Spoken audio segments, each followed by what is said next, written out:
ఓం శ్రీమాత్రే నమః. ఓం నమో భగవతే వాసుదేవాయ నమః. మిత్రులారా, దేవుని వద్ద కొబ్బరికాయను ఎందుకు కొడతారో ఈ వీడియోలో తెలుసుకుందాం.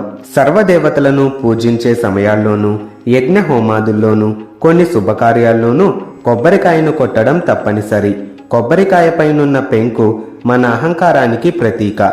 ఎప్పుడైతే కొబ్బరికాయను స్వామి ముందు కొడతామో మనం మన అహంకారాన్ని విడనాడుతున్నామని, లోపలున్న తెల్లని కొబ్బరిలా మన మనసును సంపూర్ణంగా స్వామి ముందు పరిచామని, తద్వారా నిర్మలమైన కొబ్బరి నీరులా తమ జీవితాలని ఉంచమని అర్థం.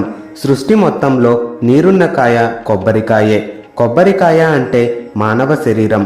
బొండంపైనున్న చర్మం మన చర్మం, పీచు మనలోని మాంసము, పెంకే ఎముక, కొబ్బరే ధాతువు. అందులోని కొబ్బరి నీరు మన ప్రాణాధారం. కాయపైనున్న 3 కళ్ళు ఇడ, పింగళి, సుషుమ్న అనే నాడులు. గుడిలో ఎందుకు ప్రదక్షిణలు చేస్తారు? ప్రదక్షిణంలో ప్రా అనే అక్షరము పాపాలకి నాశనము, దా అనగా కోరికలు తీర్చమని, క్షి అన్న అక్షరము మరుజన్మలో మంచి జన్మ ఇవ్వమని, అన అనగా అజ్ఞానము పారద్రోలి ఆత్మజ్ఞానము ఇవ్వమని. గుడిలో భగవంతుడి చుట్టూ తిరిగే ప్రదక్షిణంలో ఇంత అర్థం ఉంది. పూర్వం ఆదిలో వినాయకుడు పార్వతీ పరమేశ్వరుల చుట్టూ తిరిగి విశ్వానికి ప్రదక్షిణ చేసిన ఫలం పొందాడు. కాన భగవంతుని చుట్టూ చేసే ప్రదక్షిణ విశ్వ ప్రదక్షిణమవుతుంది, ఆత్మ ప్రదక్షిణ అవుతుంది. భగవంతుడా, నేను అన్ని వైపుల నుంచి నిన్నే అనుసరిస్తూ ధ్యానిస్తున్నానని అర్థం.